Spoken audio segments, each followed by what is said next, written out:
Okay. GM every today this morning, sir.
That really look like that?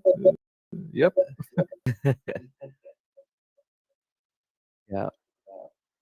I'm getting a little echo from you just now for some reason. I think Oh, it's from you. Yeah. Device. For sure. Yeah.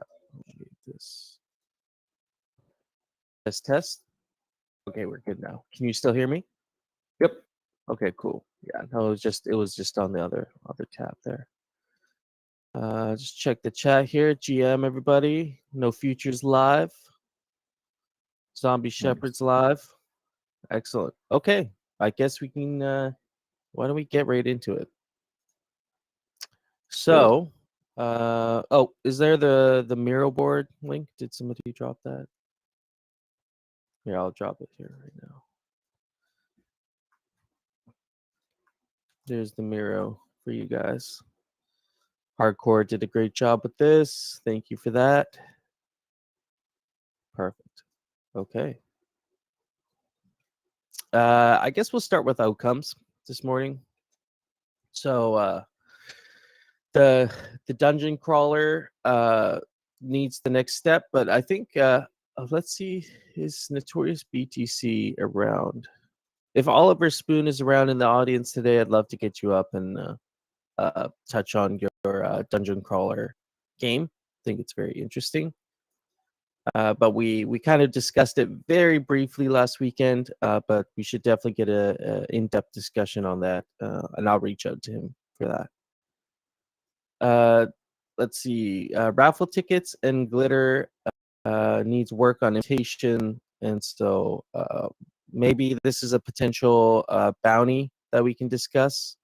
I don't know like what work, if any work has been done on this yet, or if this is something we're just ideating right now. But yeah, we can definitely discuss that more.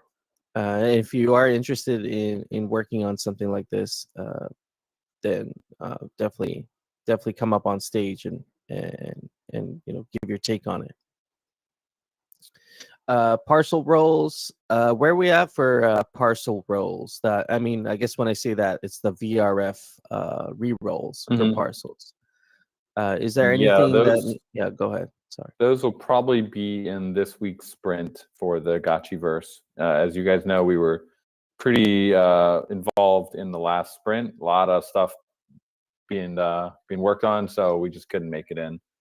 This sprint will be a lot of. It's also pretty ambitious, but I did tell the team last week that we were going to try to get the parcel rolls in for this upcoming sprint. So hopefully by, I think it's March 3rd, we should have it in that sprint. I'll definitely talk to the PM tomorrow and make sure that we get that included. Awesome. Yeah, no, that's awesome. Sandbox core prop is live. We're going to discuss that in a second. Bonding curve sig props to close and distribute at 25, 25, 25, 25. Both passed, and I guess those will need core props, which I think you guys usually post them on Wednesday or Thursday, right? Actually, they are currently being finalized, and they're actually already live on Snapshot. Oh, okay. They're just like, fresh out of the oven, and like we just haven't right now. Yeah, because like I just checked Snapshot like 5 minutes, 10 minutes. Yeah, Okay, yeah. Okay, they just went live. So we're just checking them to make sure there's no errors in them. Sometimes after you post something, you notice something, but Right. generally looks pretty good. So we'll be doing the blog post probably tomorrow. Okay. And if there's any other core props that need to be added, we'll get those as well. The other one, actually, the other one's already live. That's the Infinity Keys core prop, which has met quorum. So congratulations to Chair and his team. Okay, so that covers some of our outcomes, ongoing business. Let's go over to our proposals here. And so we have a couple SIG props to work through.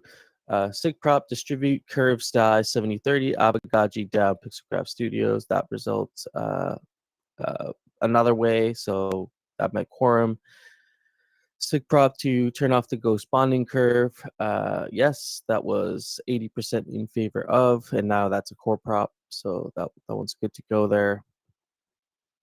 Form and fund the curve transition team. It's ending like literally right now, guys. Like if you guys want to go vote, you got like 2 hours left, so it'll end probably at the end of this meeting. So if you haven't voted already, just go get your votes in for that.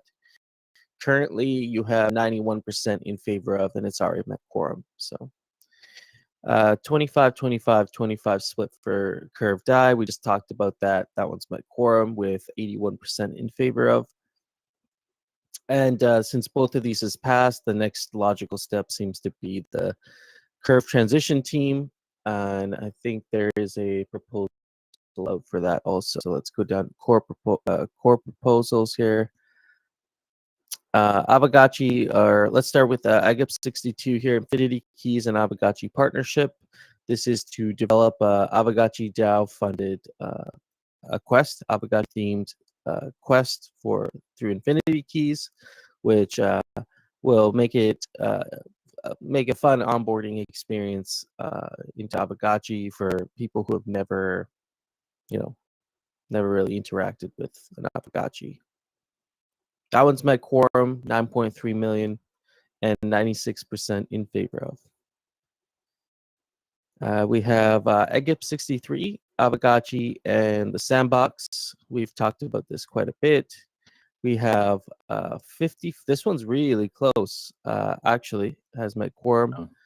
55% in favor of, and 44% against, with 9.3. It's met quorum already, so 9.3 million. That actually will pass technically because it has a 10% differential, assuming that the vault doesn't change. Looks like the vault is probably going to fund it's voting in favor of it, so it looks like that will pass. Yeah. And that one, how long does that one has 3 days left? So if you haven't voted yet, go ahead and get your votes in. SIG prop to fund Fireball GG team to develop the on-chain guild system. He discussed it a little bit last week. He's welcome to come up here this week, Yannick, if you're in the house. And if you would like to touch on your proposal, you're welcome to. And that one seems to be, well, you got quite a bit of time left, but you have 78% in favor of and 21% against, and not close to meeting quorum yet. So we'll see. Give it some time there. Let me just quickly check snapshot here. And you posted Agip 64, which is closing the ghost bonding curve. That one just went live now. And Agip 65 also just went live now. That's the 25 25 25 split, with the additional 25 going towards player rewards. See, yeah. Yep. Kudos to the guys for getting that proposal out. We did. It was a lot of discussion around it, and this one won out over our proposal. So pretty cool to see, the DAO in action. This is what it's all about. Yeah, there was a lot of discussion around that, and yeah, we've come to a conclusion now. So that's awesome. We have some. You know what? We'll come back around to this. Yeah, we'll come back around to this. Let's see if Yannick's in the house. You're welcome to come up here and talk about your on-chain guild proposal if you would like.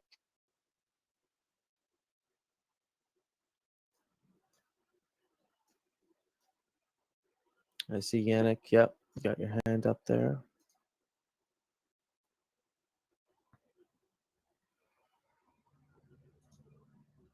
GM.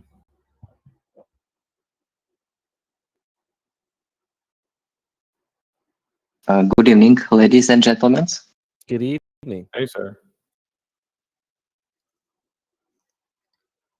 Just a little bit, I don't know, recap maybe, or because I spoke about this guild system last, and right now the model exists. It's very beautiful. It's high level, but what I think I think it would be.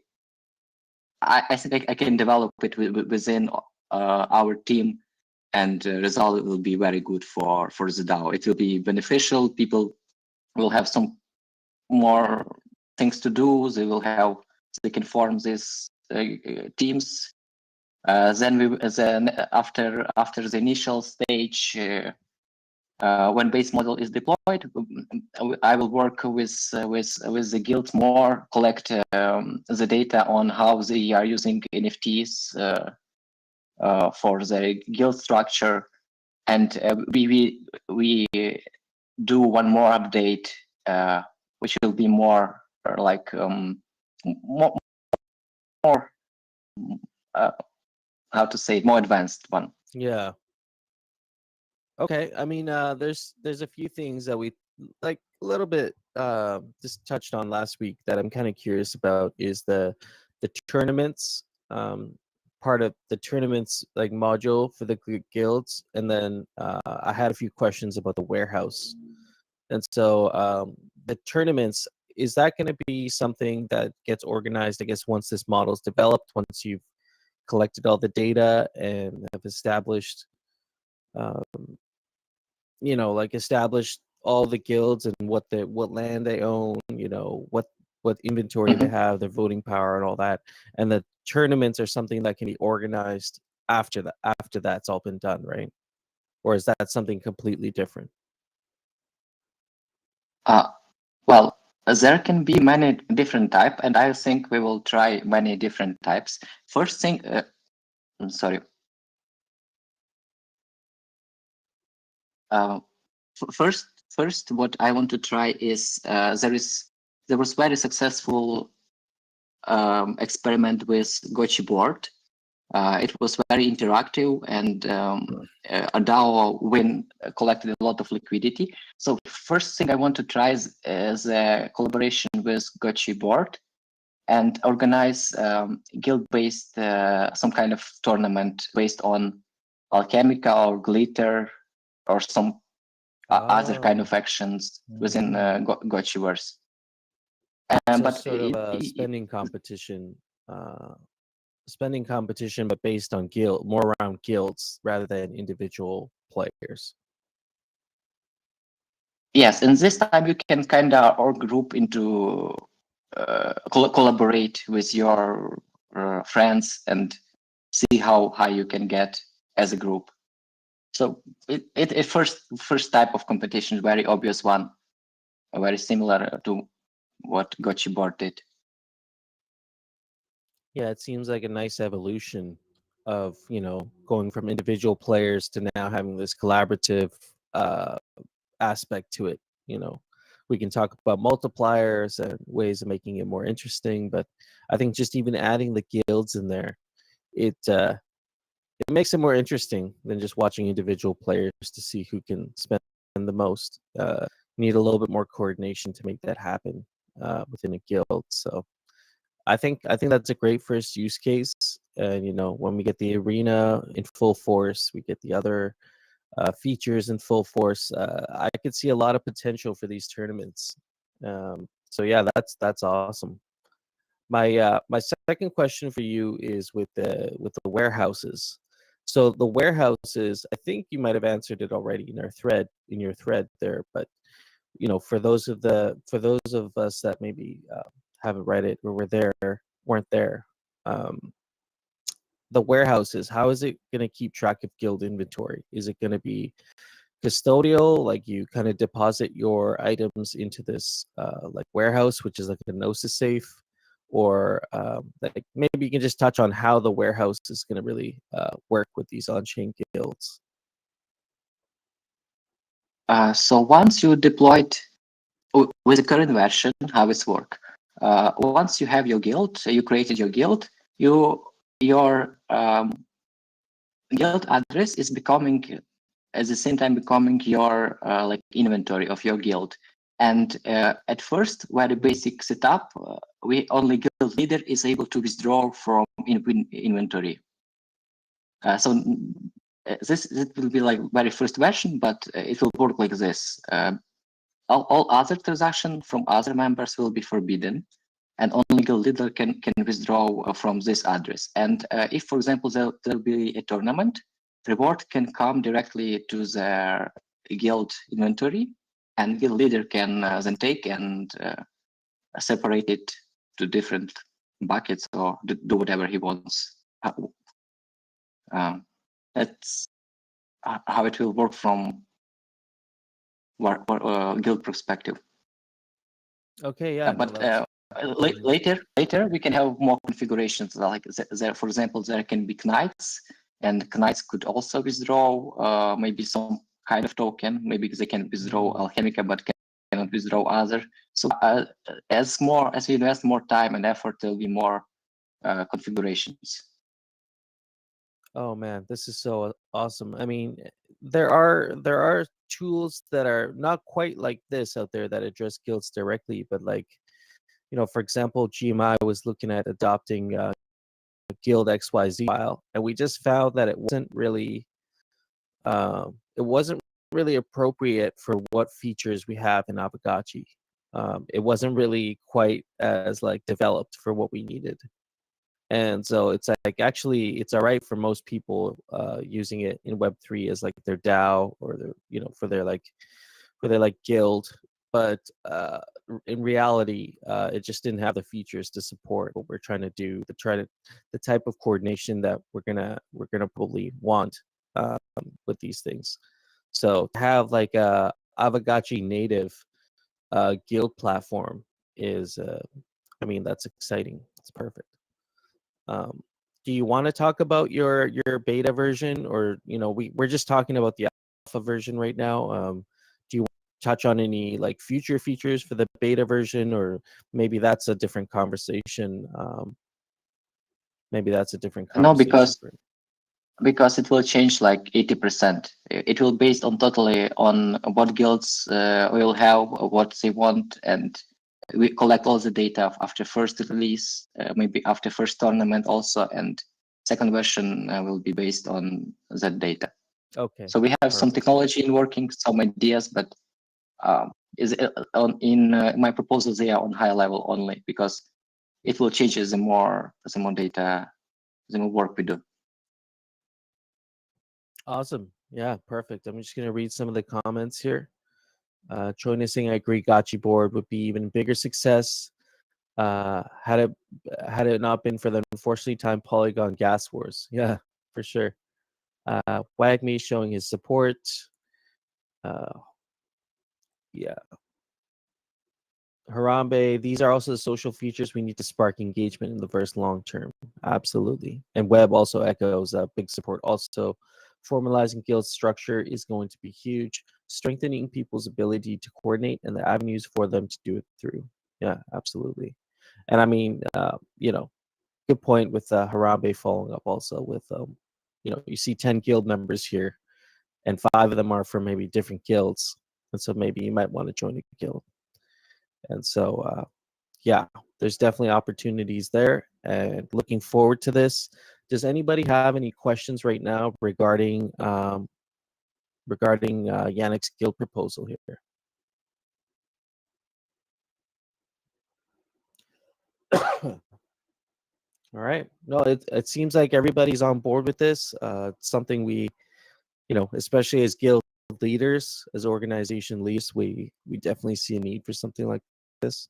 especially if we're hoping to have more friendly competition and collaborative opportunities amongst us. So thank you for coming up here and sharing this with us.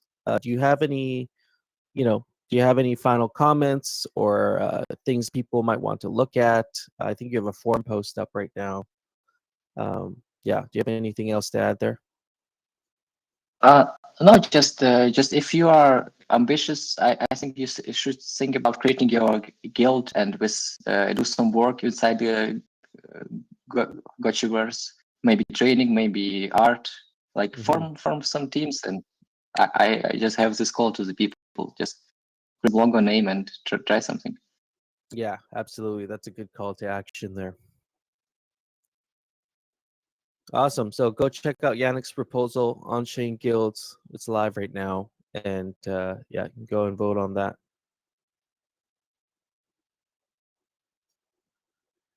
Awesome.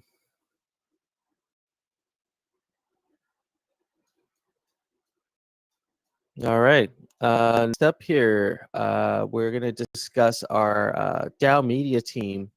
And so basically funding to keep these meetings going, to actually, produce content from these meetings and to keep people posted through a newsletter. So just going to run through some of the deliverables. We've been consistently delivering. Not a lot has changed with the deliverables, specifically with this meeting. But yeah, I can just kind of go through some of the things I'm doing: ZombieShepherd, hardcore, no futuristic, and kind of go through our ask there, our budget. So writing a newsletter every week, and so the purpose of the newsletter is to allow people to catch up quickly on the meeting if they missed it. I think it usually takes 3 to 4 minutes to run through there, and also to promote Aavegotchi DAO in these meetings themselves. And so there is a lot more to gain for being at these meetings. So yeah, just basically using the newsletter to promote and to grow the DAO meeting audience, DAO meeting audience attendance. So I run these Sunday DAO meetings. I'm happy to continue running them. I enjoy, despite it being early for me to wake up and do these. It's something I look forward to. So what we do here, we review active projects, status of funded projects, active bounties.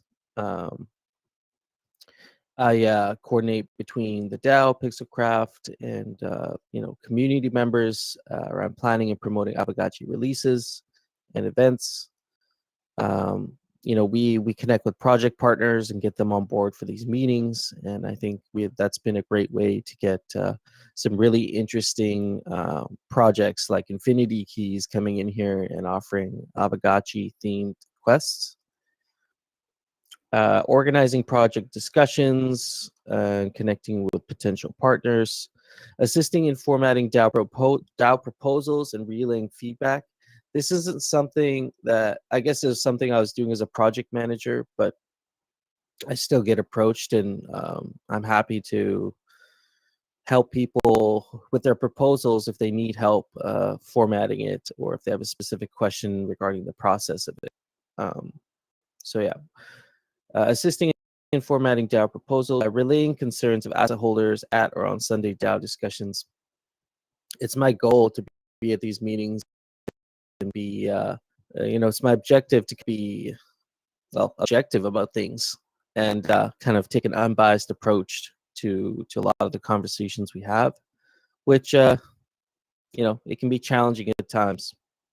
But it's something I try to do, no matter how heated the conversation gets. And providing discussion spaces for ongoing DAO development. So we have multiple shows we do every week. We have our Friday night Syncopator. We have GM with GMI. Come check us out Monday to Friday. We do a Twitter space now every morning. And so giving people space to discuss ongoing things in the DAO, I think is important, following up to these meetings too. And then D work, which we'll talk about here in a second, and setting up DAO bounties for you guys. So those are just some of the things. ZombieShepherd, he's recording, promoting Aavegotchi, community events, DAO calls. He maintains an RSS feed. He's been pretty consistent with that. And so ZombieShepherd, he usually goes through the audio and gets them uploaded to Spotify. And then No Futuristic, he does the live stream and actually chops everything up into little 5 to 8 minute clips.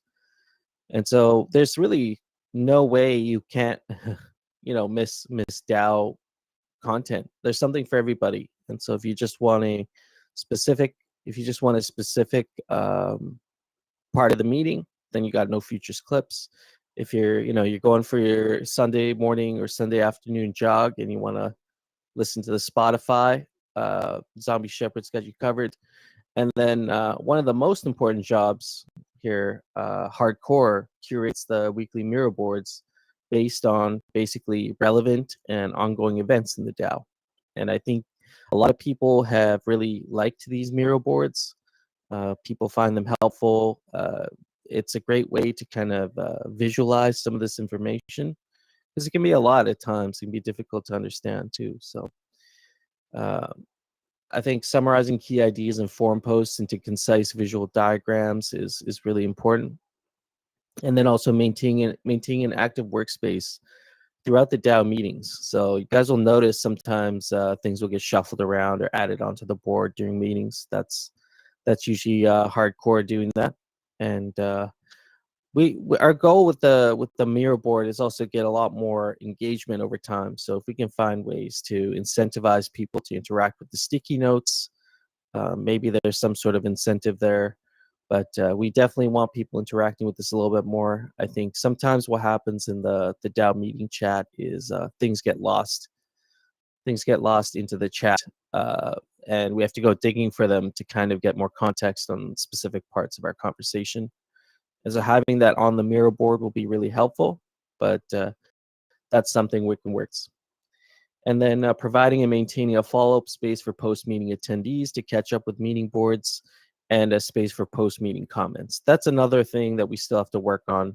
I think getting more engagement after the fact on these boards is going to be important for leaving comments and whatnot. So just a brief kind of overview of what we're doing. Got our content distribution there, the weekly newsletter on Substack, RSS feed. If we do move forward with this plan, we would like to have an Aavegotchi DAO dedicated YouTube channel with all the meeting recordings and clips. And so that would make it a little bit easier for accessibility, and also more recognizable as Aavegotchi DAO YouTube content. And then we also have the DAO Lens account and Twitter. So we also have those available for publishing clips, which we haven't done yet. But if we were to form this media team, we would be, at minimum, at least posting our DAO content, like relevant DAO content on those channels. And then, of course, promoting the DAO meeting on Twitter and other socials to grow audience. So that is kind of our overall plan as a DAO media team. It's not too far off what we already do, just a little bit more formalized with a couple additional deliverables added in. And so we have our budget there, 500 ghosts a week for myself, Hardcore 175, and then Zombie and No Futuristic 100 ghosts a week. And so our ask is for 24 weeks. There's no proposal link. This is just a draft. So just gonna get this out there, discuss it, get some feedback, and take the feedback, and then I can draft up the final proposal to get the SIG route. Let me go back and read some of the comments here. Let's see. Request for the media team. Get us some data on engagement impressions with your content if possible. Bonus visa goals for views, subscribers, impressions. Yeah. I mean, ultimately, yeah, we could do that. I don't know if we did discuss the KPIs a little bit, but like, I guess the content's important, whether you have 10 people watching it or 50 people watching it. I guess the upside to having KPIs would be if we have like 100 or 1,000 people watching it, we would ask for more money. I guess that's what the only difference it would really make. But like, I don't think we need to justify the importance of it. I think there are a decent amount of people watching it, but it's important regardless of, it's like C-SPAN. Like nobody tracks C-SPAN's viewership. It's like people already recognize that's important content. A lot of it's like archived content too, so it becomes relevant sometimes a few conversations down the line. You're going back and listening to things. That's the way I look at it, but I'd be happy to include some KPIs also. Just the way that you guys are doing these videos, is it typically, or the way you're thinking of doing them going forward, is it like uploading the whole 2-hour conversation, or is it you're planning to like cut them into smaller clips that are a little bit more digestible? Definitely digestible clips, and having the long form version is good there for people that want to listen to it. But what I'm finding is most people that listen to the long form version will listen to the RSS feed, like the Spotify episodes, rather than watching the video. No Future does make them into short little, usually around 5 minutes, 5 to 8 minute clips. Just breaking down the specific discussions. Where are those uploaded? Is it on YouTube or Twitter? Yeah. So currently they're uploaded to No Future's Gotchi News network. But we want a dedicated YouTube channel, Aavegotchi DAO YouTube channel, where everything will just be posted there and manage the clips and everything. So it's all in one place. That would definitely be an improvement, in my opinion.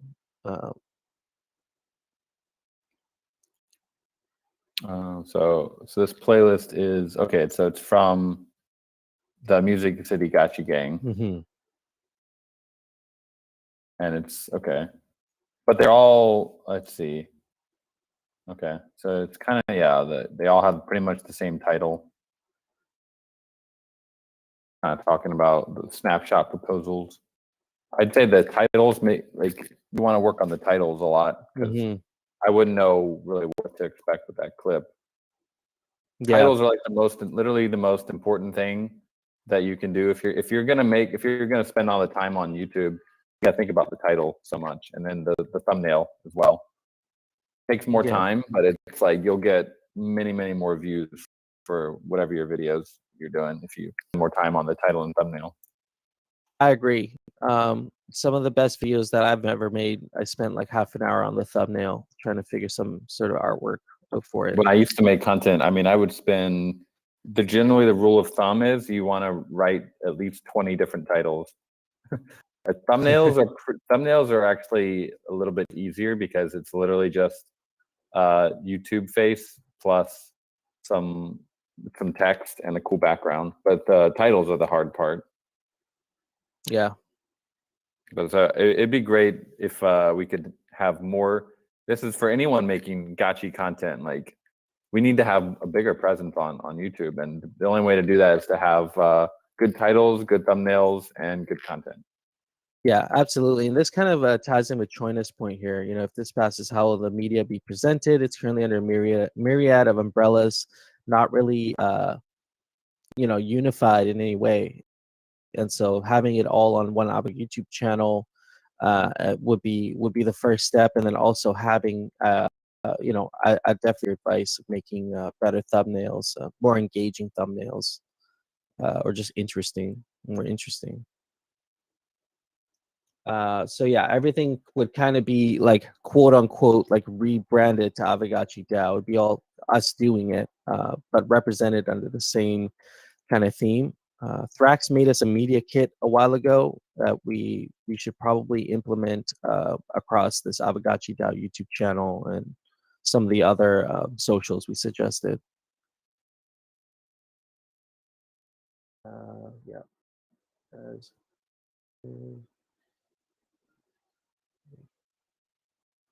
Definitely tighten up our archiving, absolutely. Dr. Wegme, my point is, organized DAO media team looking for funding.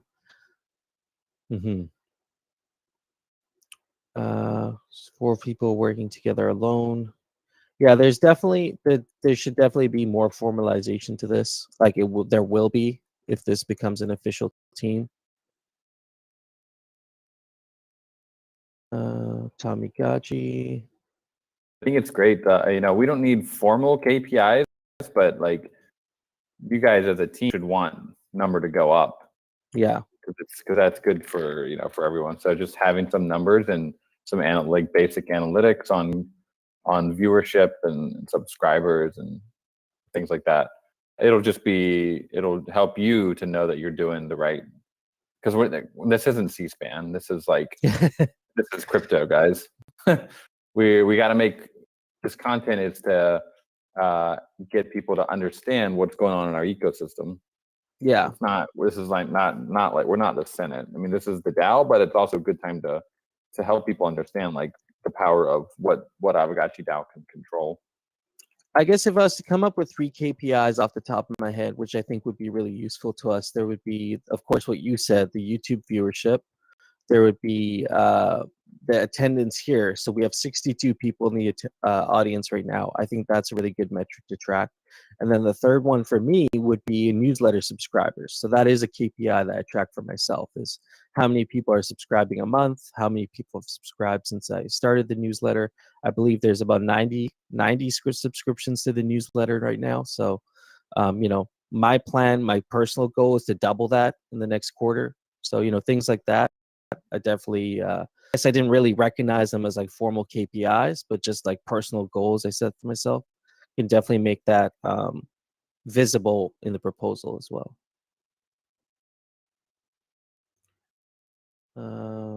Mike Kelm. Just sorry, I'm reading through. There's a lot of comments. It's good. A lot of comments that are not related. Yeah. Just talking about the algorithm.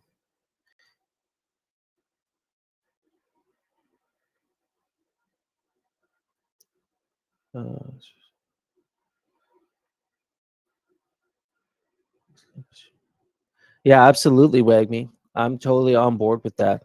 Formalizing and stepping up.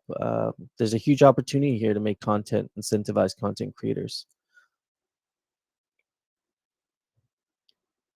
I mean, we're really excited, guys. Like, one of the reasons why I'm focusing on GMI right now is because I see the potential here for creating content and promoting Aavegotchi, and then also hosting these competitions and stuff. Like Aavegotchi in the next year with the features you guys plan on shipping, I think we're gonna have a lot to do to create content off of and to grow viewership. Like the arena, for example, is something I've been really stoked about for live streaming on Twitch and whatnot. So that's part of me going live on camera. I'm live, I'm here.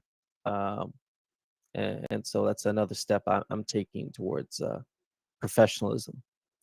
Now, honestly, like becoming a crypto YouTuber is it's a good time because the bull is coming back at some point. Good time to get started and if anyone is interested in that career path, there's a lot to do. There's a lot of good content to create out there. I would do it, but I literally don't have time. But I do like creating content. It's fun. The grind is fun. Fun grind. Oh man, it's the best feeling when you look at your polished video and you get that up and you hit the upload button and you see it go up onto the interwebs. It's the best, most satisfying feeling, in my opinion. It's yeah. Who can make the best face on YouTube? That's what it's all about. Just get on a roller coaster and then just film yourself on the roller coaster and use that as your thumbnail. Oh man. All right, well, I'm getting good sentiment from this. We'll definitely get something more formalized together for you guys. I'm going to take your feedback into account here and definitely provide some milestones for us, some KPIs that we want to work towards, and then we'll get something more formal out there over this next week.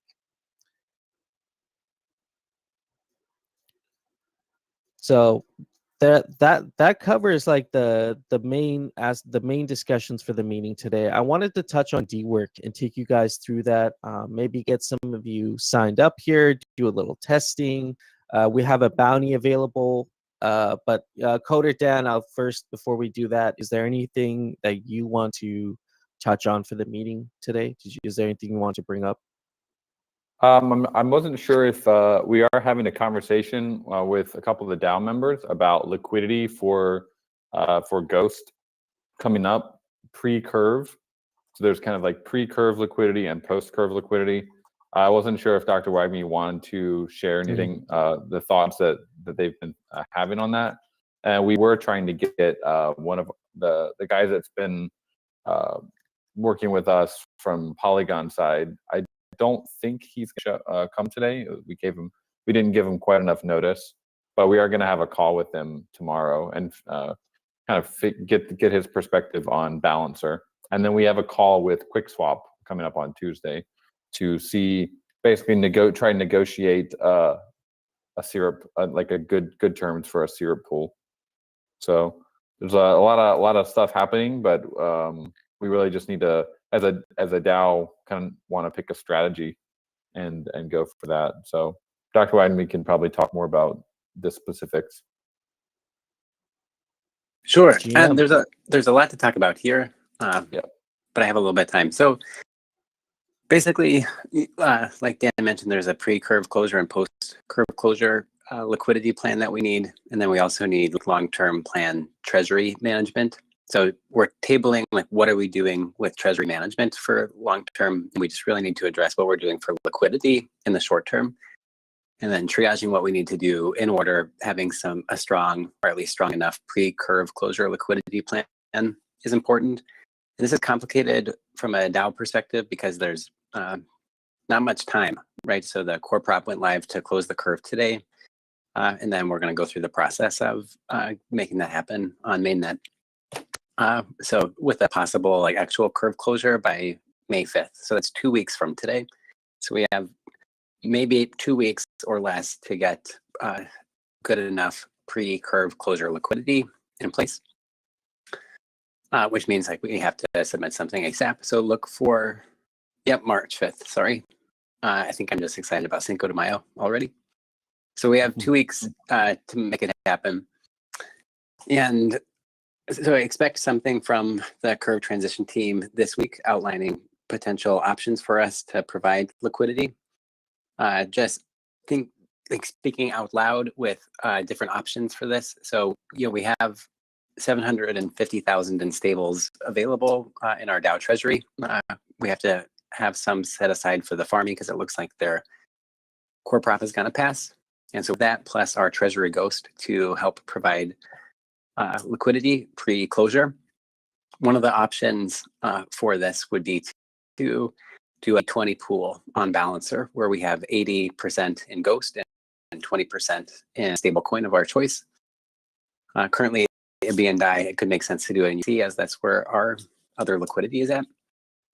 So if we were to do this, that generally the thought process of 80-20 is that if token price is going up, you want the token that's going up to be in the 80%. So for the we risk impermanent loss with this process.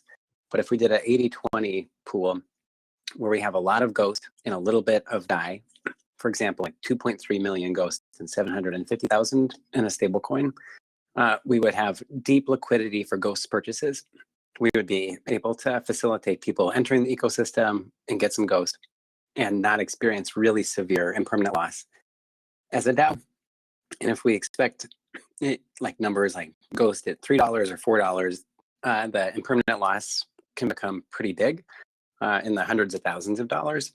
So it's a really key decision for us to consider how we're providing liquidity as a DAO and also feel like we're accessible for the hype around this so people can buy Ghost and get in if they want.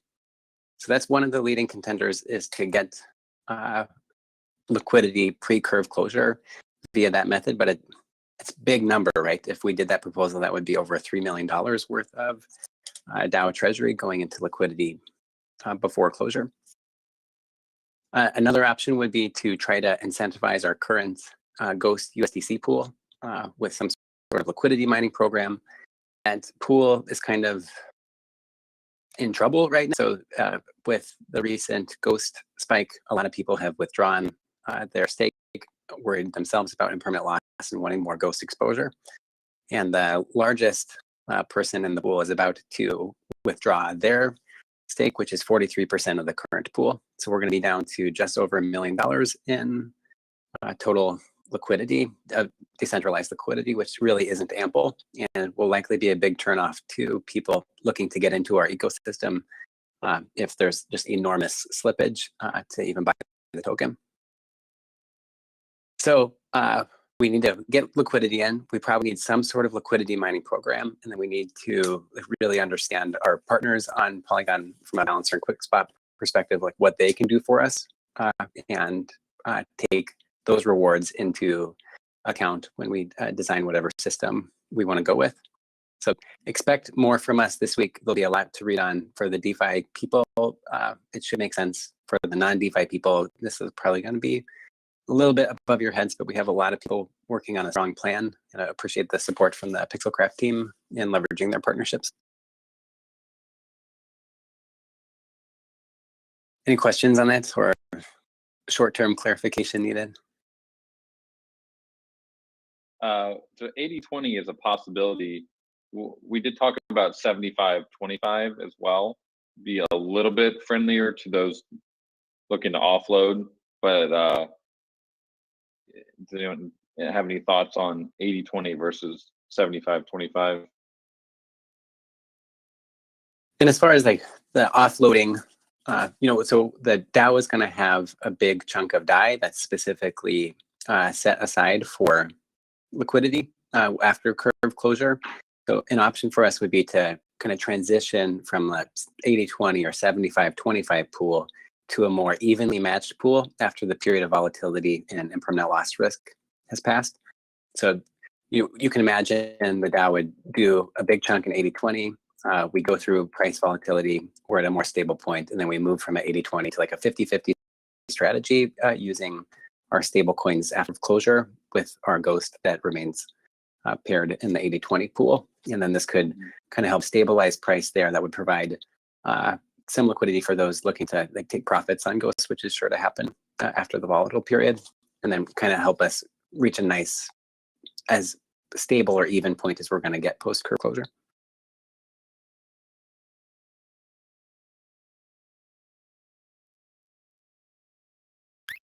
Web is asking, is Zointon looking at more than a two-way pool? I think that would be too complicated right now. It gets a little bit into long-term treasury management, which we still need to discuss and are just kind of hoping to table for now as we're looking to get more liquidity in place.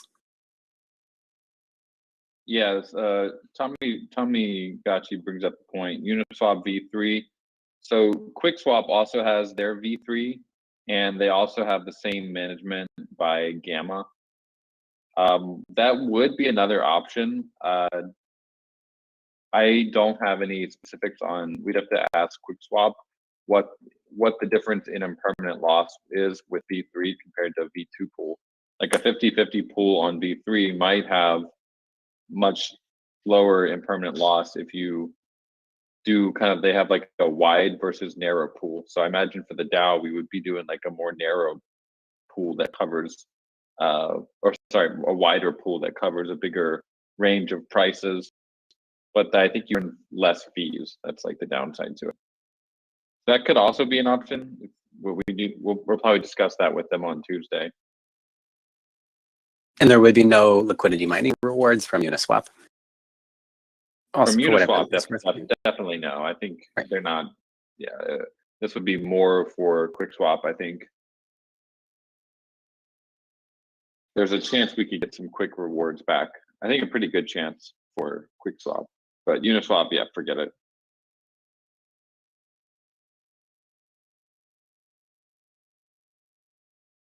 Right. That's kind of where we're at. We're working really hard on that. Maxi Crouton is working on kind of drafting up our current options to get those in front of the DAO ASAP, and then we'll try to have some sort of SIG prop in front of the community. soon. I have to go shortly, but I was hoping to talk a little bit about the Forge team prop that's coming up this week. Is that okay, Hefe? Yeah, absolutely. So just putting this here again. So we've been working really hard on thinking about the Forge team. We had like that, the big DAO leadership team discussion over the last couple months, and we narrowed our scope towards just working on the Forge, just working on Forge expansions, adding value to the protocol, developing the protocol, and specifically adding value to protocol assets. So what we would like to do is keep working for the DAO, keep adding as much value as we can. We're super excited for a Forge launch on the 22nd here in just a couple days. And we're going to have the big sale on Wednesday, I believe, too, which will help drive revenue and pay for, hopefully do more than pay for what the Forge team has been paid thus far. But we would love to keep working for the DAO. We have a couple ideas outlined there in the Forge roadmap as far as evolving pets, helping people design their own backgrounds and having a pathway to have more backgrounds than just the Haunt 1 backgrounds, developing a new BRS modifying slot, both to add value to protocol assets, to drive engagement through the Forge, and then that would also be a nice mix-up for rarity farming as we try to iterate on what a healthy rarity farming process looks like. Then other options too that aren't included on the roadmap would be to have vanity wearables or non-BRS modifying wearables, and kind of bringing that to fruition, kind of like skins for our wearables, which I think would actually be pretty feasible and perhaps like a 5th expansion that we could fit in. So the idea is just to build and do as much as we can without taking up bandwidth from the Pixelcraft team, but also add value to native protocol assets, and through sales of schematics this week and cores this week, probably no further core sales for a while, but be able to generate revenue to at least pay for ourselves, if not more, and protocol rewards. So I have the big kind of roadmap laid out there, and the second tab is the budget for the 4-member team. And then earlier in the chat, I posted kind of what my role is to add clarity on what some of my specific deliverables for my role would be. And I have a couple minutes for questions. If you, or Dan, have any, I'll read through chat. Custom backgrounds, I don't like those are already done as far as the actual BRS slot. So what would the work be involved in setting that up? There's right. there's no smart contract. There's less smart contract work. There might be some, but the majority, I mean, it's just creating the backgrounds, right? And yep. I mean, basically, how are we giving that value to people? Right? Are we going to capture that value through Haunt 1 backgrounds and just give it to Haunt 1 people? Or are we going to reward it through you have to pay for it with alloy? Does it just get dropped to Aavegotchi? How many backgrounds, if a guild wants a background, do they need a special background where they can mint lots of them? Are we going to cap the numbers or not? So I think there's a lot of work to be done to make it thoughtful, and then to maximize community created content, and then also to have a process in place to if people are customizing their own background, how do we review that to make sure it's Gotchi friendly and fits with our themes? So I think there's a fair work that needs to be done to roll it out in a really good way, but I think there's a huge opportunity there for both engagement and then hopefully fun translations to Gotchiverse Play too. Yeah, I love the idea of almost anyone being able to create a background. We would love to have Pixelcraft background, or guilds could have guild specific backgrounds, because as you guys can see in the Gotchiverse, we're starting to emphasize the backgrounds more. You can see it on your Gotchi avatar in the bottom left. You can see it in the super chat. There's going to be a couple other places where the background will be obvious. So there'll be more relationship between you and your background and other people who have that same background. So I definitely think backgrounds are a great idea. We should start prioritizing. Yep, we're super excited about that, and it should be really fun. What is that? What's that trying to solve? What's the the TLDR and what that would be doing? Yeah, I mean, I think we have a general hypothesis that if you forge an item or like help like raise a pet, that you'll be like more attached to it and have like something that you love, right? So I think we are really attached to our pets in the Gotchiverse. Like we love our sus butterfly and Ruffles, and the idea that you could like have a pet, you could feed it Alchemica, serve as like Alchemica sink, and then if you smelted it, you would get the next level rarity tier schematic, so you could forge or evolve your pet. And this loop could work for any, right? If you had a bow, the common bow, or I guess we have our longbow right now, but you could evolve that or level that up to get the new schematic via a variety of different pathways, and you can have a path towards progression that serves as a sink and would basically be non-inflationary by just providing you the next schematic. So for pets, right? So Geo is the new common pet. You can imagine that Geo could evolve from the common pet that he is all the way to this like godlike fire rock beast, and you could accomplish getting that godlike schematic via a variety of economic engagement. The low-hanging fruit would be to like use Alchemica.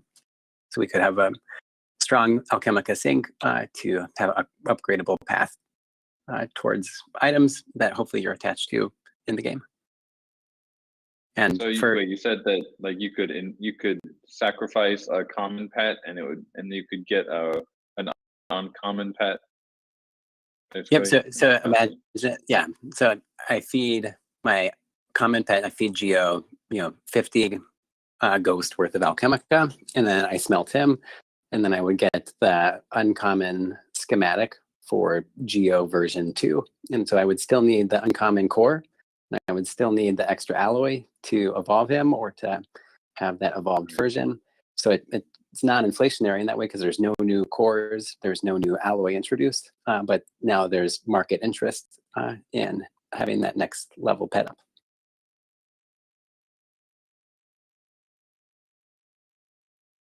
I guess So, it's inflating the item, the specific item, like it's creating more of that.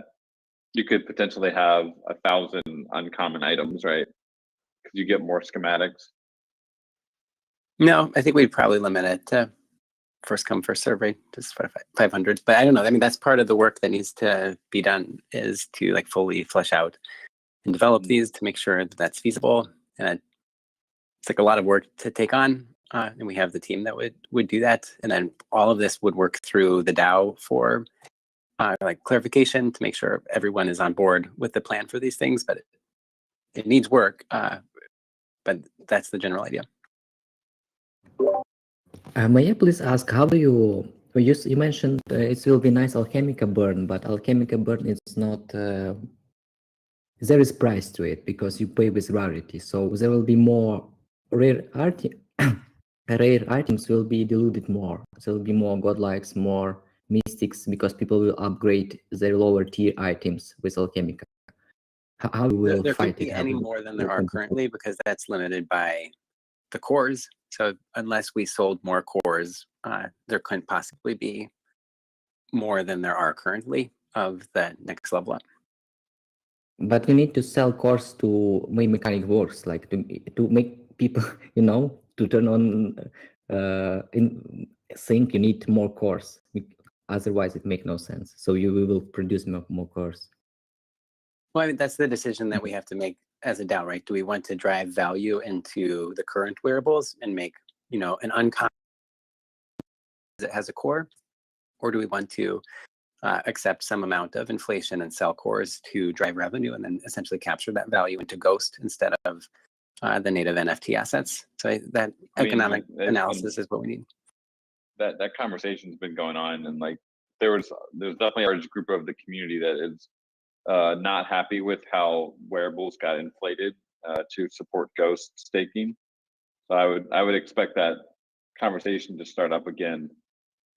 I don't think it's the best path to go down because we've already kind of gone down that path, and a lot of people weren't happy with how things went.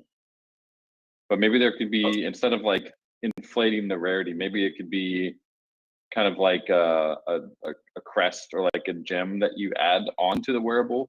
So it's still a common, but there's maybe like an added ability or something that you get from it. But you're not actually smelting it down and creating like an uncommon item. Because I think that adds a lot of complexity to everything in the ecosystem.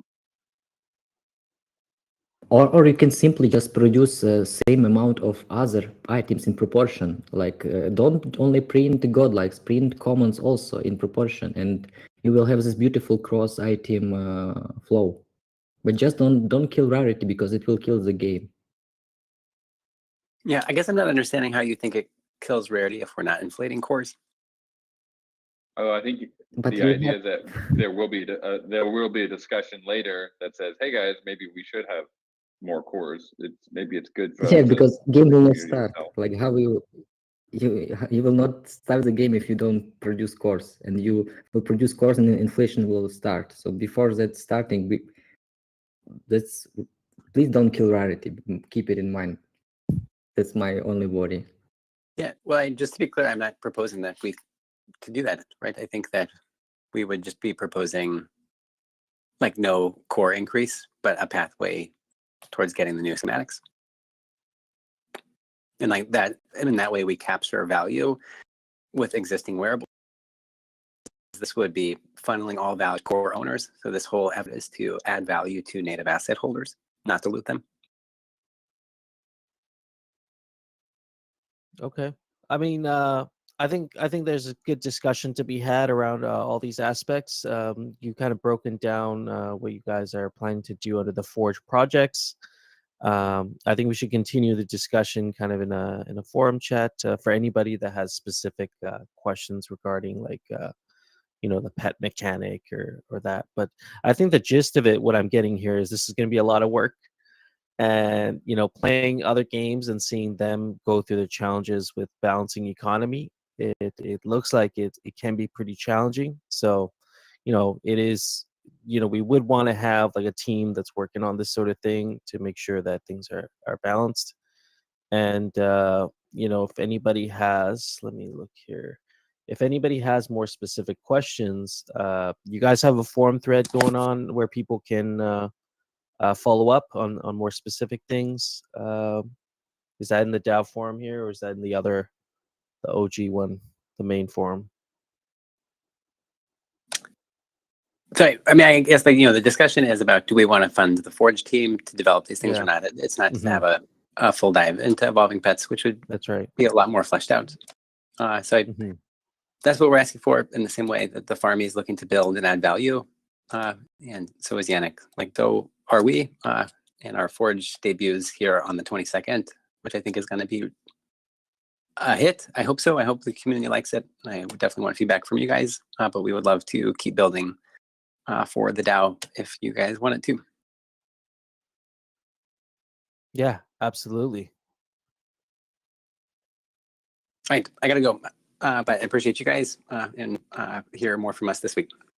Absolutely, sounds good. Thank you for your time. Take care.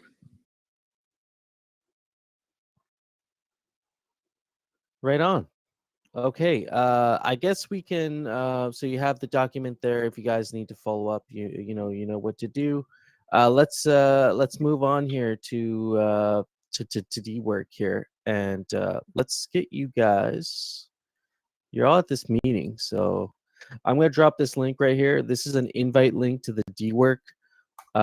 Pretty much anybody if you have the Gotchi Gang role already, you should have access to being able to claim tasks. Why don't y'all just go through that link right now? You may have to sign up. It's a very quick process.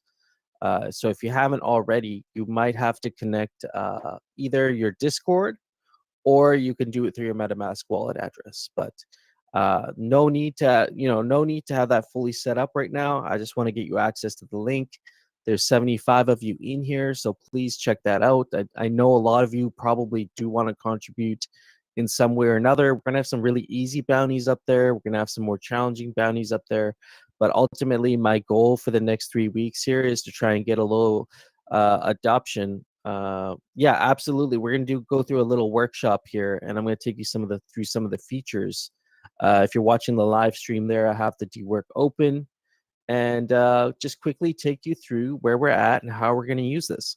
So I'm really excited. We've been talking about D-Work for and finally I feel comfortable. I feel ready to start kind of throwing some bounties out there. Kind of coincides with ETH Denver and some bounties we have planned specifically for ETH Denver, which we'll be getting up there pretty soon. But right now, I just want to get up an easy bounty up there for us to play around with, and just get people familiar with claiming tasks. And yeah, exactly. Yeah, Choina, thank you. Awesome. There's the stream there if you want to look at the D-Work. I'll give you guys a minute. Actually, I'm gonna have a drink here. So.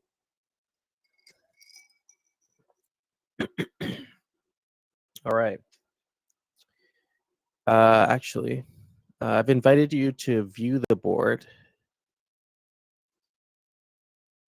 This was the link that you should be.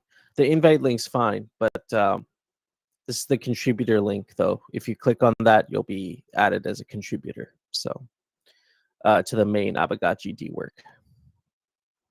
And so we'll get y'all in as contributors. So you'll see here, when you look at the main Aavegotchi DAO page, you have two kind of sections. One section is DAO contributor tasks and DAO leadership. And so we're going to leave leadership aside for now. We're going to focus on DAO contributor tasks because that's where everybody will be. Most people will be playing around with this space here. So DAO contributor tasks. And once you're in DAO contributor tasks, you have this ability to have nested spaces within this space. And so the idea here with DAO contributor tasks is whenever there is a project or an initiative that someone is interested in carrying out for the DAO, like for example, ETH Denver 2023, we have an initiative out there for that. And so we've created a space here, and you'll have to get in touch with me. And so if you're working on a big project, I'd love to see you using the DAO space. I think it's good for kind of transparency, but also it's a great way to issue bounties. So if you're planning to issue bounties, especially if you're planning to issue bounties to the DAO, to the greater DAO, to contributors, I would recommend getting in touch with me, and I can help you get a space set up for your guild. I can get a space set up for your project, and I can set up the necessary permissions for you guys to issue your bounties through there. So yeah, everything's token gated. I'm not going to go into the backend features, but if you go to spaces here, the ETH Denver 2023 space that we started, this is where you'd find any builder, any bounties related to ETH Denver 2023. So you see here, there's 4 tabs kind of on this Kanban board. You got to do, in progress, in review, and done. And so let's just dive into a bounty here. ETH Denver pitches. So the ETH Denver street team wants your input. Let's bring this up here. And so basically the purpose of this task, we kind of mentioned it a few weeks ago, but the task here is to basically just suggest some basic elevator pitches that you think would be useful for us to keep in mind at ETH Denver. And so these would be kind of things just delivered during quick interactions at ETH Denver venues that we're going to be at. And so we identified a few different audiences and, maybe how you want to frame this to different Aavegotchi or different audiences. Sorry. So the pitches usually are short, concise, and we're not going to be smoke screens. We're not going to be like going Billy Mays on people here. we want to be very approachable and friendly, and honestly just vibe with people. But it's important to keep in mind what audience you're trying to address, because not everybody is going to be at ETH Denver for the same thing. And so here's the deal. Here's the deal for the bounty. We want 6 to 12 pitches from you guys. Have a look at the audiences, keep that in mind when you're formulating your pitches. But we want between 6 and 12.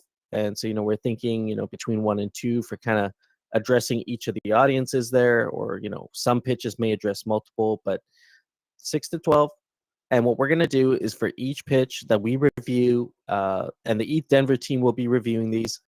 So for each one, we're going to do a little vote on it. And the best pitches are going to get a little 5 ghost bounty each. But we're going to go and take these pitches to ETH Denver. We're going to use them. Whatever we think worked out best is going to get 100 ghosts. Yeah, I mean, yeah, I know it's only 5 ghosts, but if we actually end up using it, and we find what your contribution is, you'll get 100 ghosts. And so I don't want you guys to look at the ghost amount here. I essentially want people just to engage with this and start to learn how to use it. Of course, there will be bigger bounties on here, and we can eventually assign task points and whatnot. They'll give people access to the bigger jobs, and I think it's a great way to build trust in our DAO. So yeah, I would recommend giving it a crack. And if you have something to contribute here, so if you let's say you have a pitch that you want to, you have a good idea, something that we can really use at ETH Denver, you go down here, you go to submit work, and you basically just put in your pitch, just write it out. Like, what do you think? What would you say to the specific audience? You can address your audience, or you can just literally just write a pitch. Like, you can just write it out there and then you submit it. So once you've written it out, here, actually, I'll do this. I'll copy one of the examples. And so let's say this is my pitch here, and I'll submit this as work. And then it says down here, this is my submission here. So these are going to be pending submissions, and then we can decide to approve or reject them. So when we approve them, they'll be eligible for this. So that's the gist of it.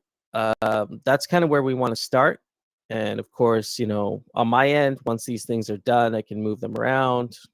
And then also, I don't know, Coder Dan, I don't know if we've opened up the community bounties channel, but we'll definitely open that up whenever you get a chance. I don't think it's like, it doesn't have to be done right now. But basically, you can look in community bounties, and you'll be able to see, you'll be able to get live updates on what's going on, who's taking the bounties, whether any of these were paid out, the status of the bounties. All that. Do you need like a pin message or something that people know how to use it? Might be helpful. Yeah, I can write out a pin message and just pin it to the channel. I think it's a good idea. I'll definitely add that in after the meeting. But that's the gist of it. I just want people to start using it. Let's get people onboarded. Of course, there'll be bigger and better bounties out there. But ultimately, we just want some engagement here and get people signed up. So that's just the starting point. And yeah.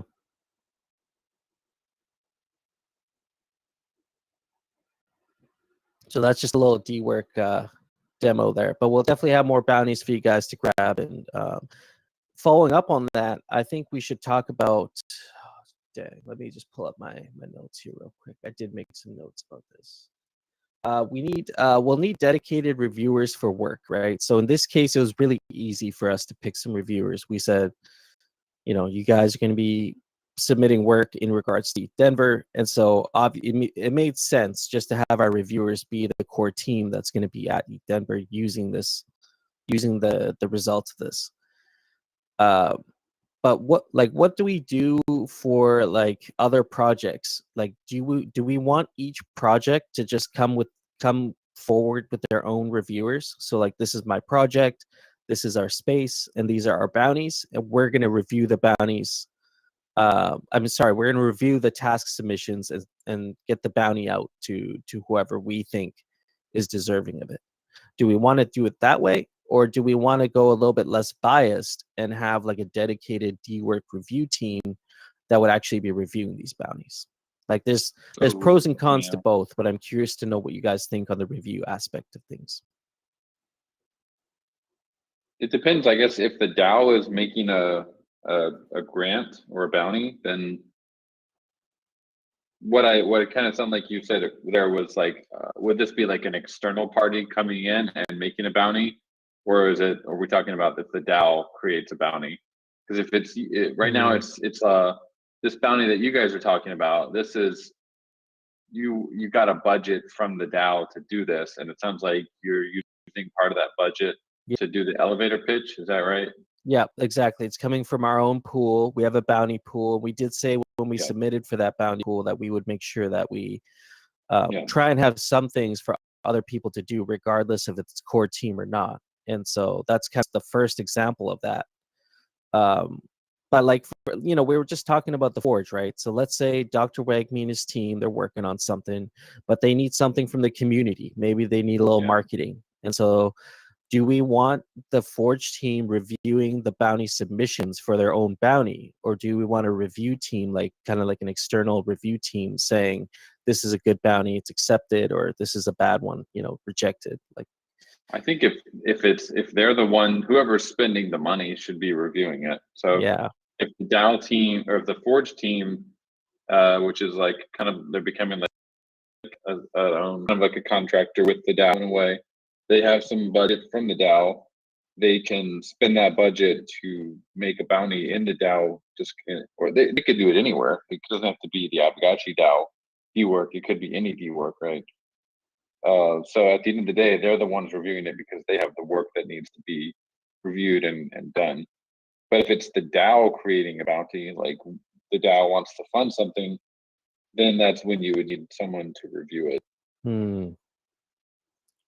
Okay. But if maybe we don't, maybe it sounds like there's been a couple weeks of discussion on this, like DAO leadership team or whatever. It seems like that is not going to happen. Yeah, that's just to be blunt, that's totally not going to happen. I think what happened there is the people weren't really receptive to that idea, and so what happened is the Forge team is going to do what they do best, and they're going to narrow their scope and just focus on that. And then basically the media team will focus on running these meetings and disseminating information. And I can do as much as I can with helping run the D work, set up bounties and that. So that'll be part of my. But I mean, I guess I shouldn't be the only reviewer for DAO issued bounties. So maybe we need to think of a backup team, like if the DAO was to issue a bounty, these are the dedicated reviewers. But maybe, we'll have to. I guess with this way that it seems to be going, at least for now, that if someone maybe the DAO doesn't issue a bounty, maybe a team is formed in that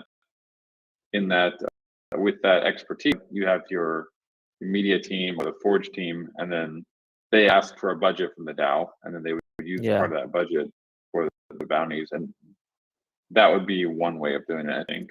That's kind of how I envision it right now, is the core teams ask what you just said there. Like, let's say the DAO has a problem that we need to fix. You and I would be at this meeting saying the DAO needs this, like we need this problem fixed. And then you'd have multiple teams probably coming up and saying our team can handle this, or our team will take this on. And then we throw the bounty out there on D-Work and let them bid on it, because that's another feature, is you can let teams bid on the work.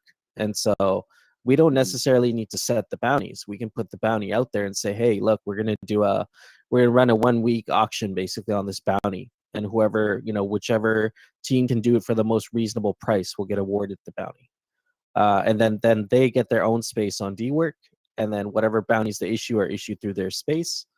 And then they would be also the ones reviewing and approving their own bounties. I think that would probably be the most decentralized way to do it. Yeah. Wait, so the people receiving the bounty would also be the ones reviewing it? No, sorry. The people issuing the bounty, issuing the bounties could be the ones reviewing it. Okay, and in that situation, the ones issuing the bounty are like a subgroup of the DAO. Yeah, or it could be a team. Like, let's say we have a problem regarding the subgraph or something, and we put that out there during the meeting, and let's say Yannick comes up from Fireball GG and says, "Hey, look, we're interested in taking this on. We're going to apply for, we're going to apply for this bounty, and this is how much we can do it for." And then maybe another team comes in and says, "Hey, look, we can do it too, but we can do it for this price." And then, basically whoever can do it for the best price would get awarded the bounty. And then but who's reviewing it, right? it would be the team that gets. Sorry, I'm confusing. I may be confusing terms here. The bounty would be the amount rewarded. The task would be what gets assigned to whoever can offer the best price to do the work. So, like, let's say Yannick's team takes it on and says, "We will take care of this problem." So they would then get funding for whatever amount that they bid on. The DAO would say, "Okay, here's your money," and then they would run their own D work. Sorry, not their own D work, but their own space nested in D work, like what we see here with ETH Denver 2023, and whatever bounties they wanted to issue through there, from their funding, they could do that, or they could just take the whole bounty and just do all the work themselves. But what I'm saying is they would have a space to issue work externally to the DAO if they needed to. So the DAO would basically say, in a meeting, it might come up like, "Well, we have this issue that we need to solve," and then you're saying a sub team could then make a proposal to the DAO that says, "We want to solve this problem, and Yeah. here's we're asking for this amount of ghosts." Is that what you're saying? Yeah, exactly. Yeah, so I mean that's pretty much what we're doing now. Yeah, it's not too far off what we're doing, honestly. But I guess where we're getting hung up, and the reason why it took so long to implement D work is because we thought there'd be some sort of a hierarchical, like, leadership structure over the D work, which is actually not necessary for D work to work, like for it to actually function. You just need someone who can issue the bounties and actually do like the back end stuff, like one person. Everything I guess else. the question is, who's reviewing the work? Yeah, I see what you're saying. So when you get to like the Gotchi Farmy or the Mhm. Forge or any DAO funded project, who's reviewing the actual implementation of what they The said finished they were work. going to do? Yeah. Yeah. Okay. So we're talking about reviewers on two ends of the thing. So there's the reviewers that on issuance, you would like that would be the teams, but then also after the fact to review the work that was done for the DAO. That is also something that would need to be addressed. That's where probably a review committee would be really useful, is to have a dedicated DAO review committee reviewing finished work, like what's been done. And for that, you probably need, what I've suggested is having, a group of individuals as the D work committee, and having those individuals paid per order of work that they did. So it wouldn't be like a retainer thing. It would be like, you reviewed this bounty, and this is your payment for reviewing this bounty. Maybe, but then then you have to have someone review the reviewer and say that It's reviewers all the way down, my friend. It's just reviewing. when it's not clear if Yeah. if it's a yes or no, if something happens or doesn't happen, then it's pretty easy. But if it's like, was this code implemented correctly, and let's take the most annoying example, creating a UI design for something. Oh my god, we've gone through endless like headaches with this one, because there's no objective yes or no. Is this a great UI design or not? It's just someone creates it. Like we worked very early on with one of these like DAO contracting guilds, and it was, the thing they did was awful. But we ended up paying them for it anyway. But it was like, we were not really happy with it, but that's the best that they could do. That's not a situation you want, where someone does literally the best that they can do, and it's just not good enough. And like, we really shouldn't pay you for this, but you can't actually do this work. Yeah, that would be. Let's see. I'm just gonna read the comments. Maybe some of our friends have some insights here with this. Michael F. I think you're kind of summarizing what Coder Dan just said. Who is responsible for reviewing projects outside of D-Work? And the Forge won't be the only one asking for six-figure funding. Yeah, absolutely. These reviews should be a mix of external and DAO members. Can you specify like external? Like we would be hiring external help? Is that what you mean? Let's see. Hardcore. It does almost nothing at first, but so does a road between two towns. It needs to exist before anyone needs. Yep. DAO directors. Yeah, DAO directors are currently the only high-level committee we currently have. Is that something you see being reasonable for DAO directors to take that on? I mean, not really within your guys' scope, but you know, you are correct. That is the only high-level committee. The DAO directors are not. That's out of their mandate. Yeah, it's not really their scope. People should be paid out on execution. Review should happen on execution. Yeah, interesting. Also, we don't need DAO Foundation and signers to be set up before we can add. Oh, that's nothing to do with it. Reputation. Yeah, hardcore. You touch on another important point here. Is being able to assign reputation. So this work can be awarded in Ghost, but can also be given task points. And so we can think about gamifying that a little bit. And maybe you need to have a certain amount of task points to take certain tasks, but not really directly involved. Colony, if you guys have ever heard of that one, I honestly wish we could have used Colony for all this DAO stuff. It just seems like they never actually were able to ship anything useful.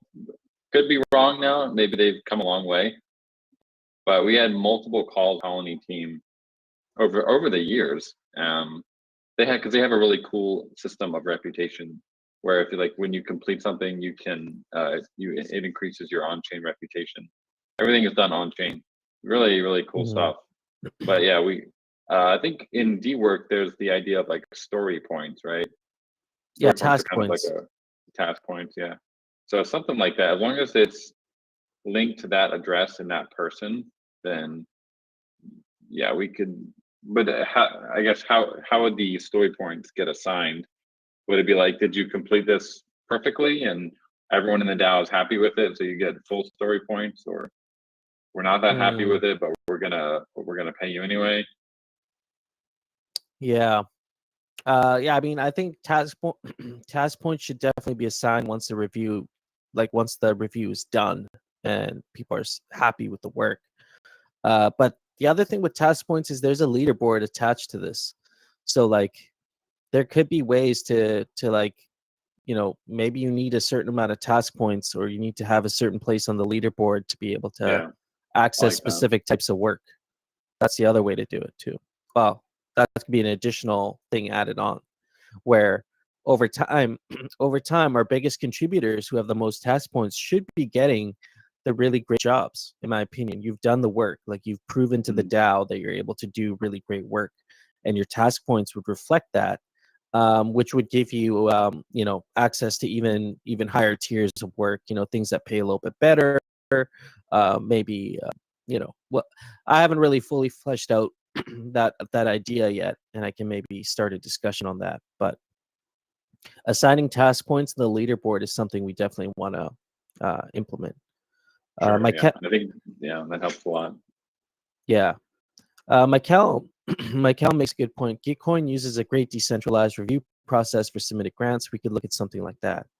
But it does require multiple mixed participants. If only one auditor shows up, then there will definitely be a bias. So we'll maybe you and I will have a conversation around that maybe after the meeting or sometime soon.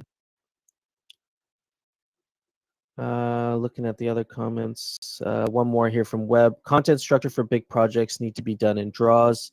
Line share margin for implementation should be upon completion. There should be many points across the process where funding can be pulled due to incomplete sufficient quality work, similar to a big construction project.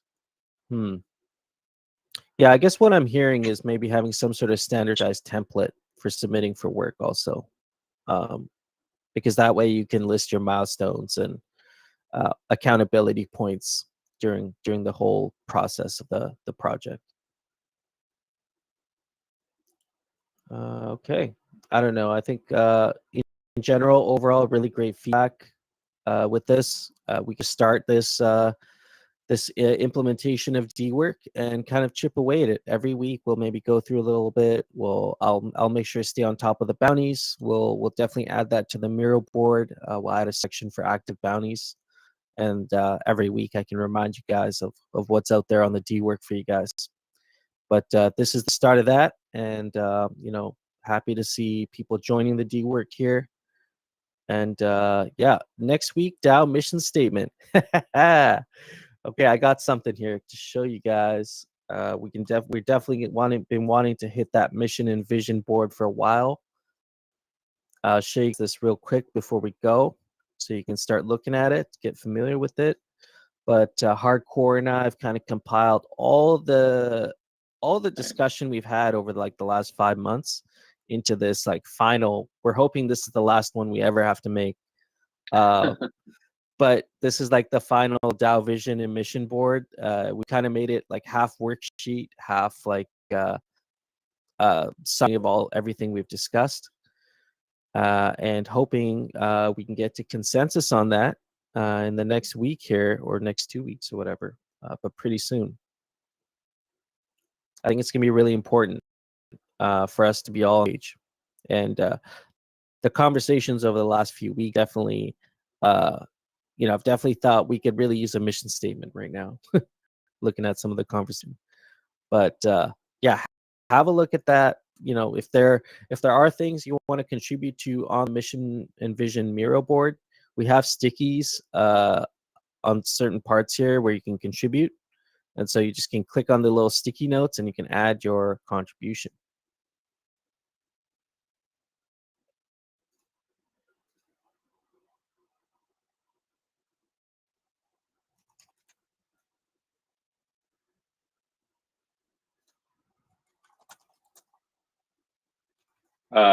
Yeah, I do see Choina's message here. We do have Aavegotchi. I mean, it's a pretty easy for us to switch over. Like it's literally pretty much both set up the same way. I wasn't aware that you guys set one up. So yours says the official D-Work hub of Aavegotchi DAO. Yeah. What we'll do is it shouldn't take much. Like, if you guys want to give me access to it, you'll have to do that though, because I don't have access to your. So if you do that, we can switch over. It's not a big deal, to be honest. But I'll I add that appreciate to you my list for tomorrow to do. Yeah. Oh, Goobs. Yeah, quick shill here. Definitely give Goobs Thread some love here. Let's share it. I think he did a really good job of explaining what an Aavegotchi is, portals, collateral tokens, traits, kinship, experience, and rarity farming. So nice. Really great summary of all those things, and great way to get people going down that rabbit hole. So really appreciate you doing that. And definitely like, share, subscribe. Did the main retweet that already? Sure. Yeah, we should definitely get the main to retweet that. Get that some love. Love the Aavegotchi threads going out this week. 14 more threads coming. Dang, Goobs the threador. The threador. Yeah, nice. Man, a good thread is it can be so good. You guys, everyone, like writing is the most important skill you guys can learn. Yeah. If you want to increase your influence and your thinking and everything, just like learn to write. Yeah. Keep trying and keep improving on it, because it's such a powerful skill. Yeah, absolutely. And I'll recommend, even if you're like not the best, like for me, I love writing, but my grammar and spelling was not the best when I first started. I started using Grammarly. So it's a little Grammarly shill here, but it really does improve your writing, especially if you get the paid version. That's the secret. That's the secret to writing really well, is using technology alongside your own skill set. So. Yeah, there's a bunch of tools out there for threads. I mean, a lot of it is actual content, but the key to a thread is having a good hook. the first Yeah. line of that thread's you gotta convince people to click into it. So that's where you gotta sell it. Yeah, absolutely. Yeah, agree, Grim. Grammarly integrates with Discord nicely. Absolutely. Yeah, very cool. So that wraps up the discussion for today. We'll kick off with the mission and vision next. Do you have any last thoughts here for today? Buckle up, friends. Buckle up. It's gonna be a crazy next month, I think. Yeah, pack your bags. We're moving. Yeah, this year's gonna be nuts. Man, it's been so exciting. I'm just hoping the macro keeps its shit together. That's just what I'm hoping. Yeah. I don't want that, like, the FCC crashing down on all sorts of stuff, and just, you know, a lot of it depends on what what Bitcoin does. So hopefully things will go good or sideways for the next half a year. It'd be nice, but you never know. Buckle up. Buckle up. You're on this ride with us. Thank you to all 66 people made it to the end of the meeting with us. Gotcha gang strong. I don't know anything like this out there. That like a week, like a weekly meeting every Sunday where like over 60 people show up every weekend. That's amazing. So you guys should be really proud of yourselves. We're part of. We're reshaping governance. You guys see what's going on around the world right now. It's messed up. Like it's even where I live, like one of the most democratic countries. It's all messed up. And so we're reshaping governance. We're reinventing governance. So this is I know what we do is a lot of fun, but we're also reshaping the future in some way. And so this is really very early. And yeah, that's all I got. So, but otherwise, enjoy your weekend, friends. We got GM with GMI every Monday to Friday. We're going to be doing a space in the morning. Get your coffee. We do it at 3 p.m. UTC. So just, an hour offset from where these meetings are at. And it's a good conversation about everything cool happening on Polygon, Lens, and Aavegotchi, of course. So definitely come check us out. It's hosted by 5 of us. 5 of your favorite Gotchi gang are up on stage. And we've had some pretty cool guests come out from Polygon, actually, and join us on the show. So definitely come check us out. We'll be going live tomorrow morning at 3 p.m. UTC. Hey, a real quick thing. If anyone knows how to set up a multi-sig on Lens that you can, what do you call it when you tweet on Lens? Like you can lens from? Yeah, we really want that. We talked with Stanley the other day. He pointed out like CoraDAO, but we haven't. If anyone like knows how to do that and could walk us through it, that'd be really helpful, because we definitely want to be active on Lens, but we want to make sure that the Aavegotchi handle is secure. So we want to do it from a multi-sig. So if anyone knows how to do that, feel free to reach out. I know it's possible, but it's a little bit weird. So we might have to reach out to like the CoraDAO guys, but there's got to be a way to do it. Because Stanley was like, it's going to be a couple more months before they get the next version of Lens out. So we don't want to wait that long. Yeah, there's so many dApps out there on Lens. I wouldn't be surprised if someone's come up with some sort of a. You'd think so, but yeah, it still seems to be stumping Stanny. Huh. I'd regularly look on their apps to see what they got going on here. Oh, I don't know if you've seen this, Killer Dan, but there's like a ton of apps on here. I haven't even made my way through all of them. See, maybe there might be something in there. I mean, I know there are. It's just I don't think there's one that supports Gnosis Safe yet. Yeah. Come on, guys. Yeah, soon enough. Cool, friends. Have a lovely Sunday. See you guys later. Absolutely. Yeah. Take care. We'll see you next Peace. week. Peace.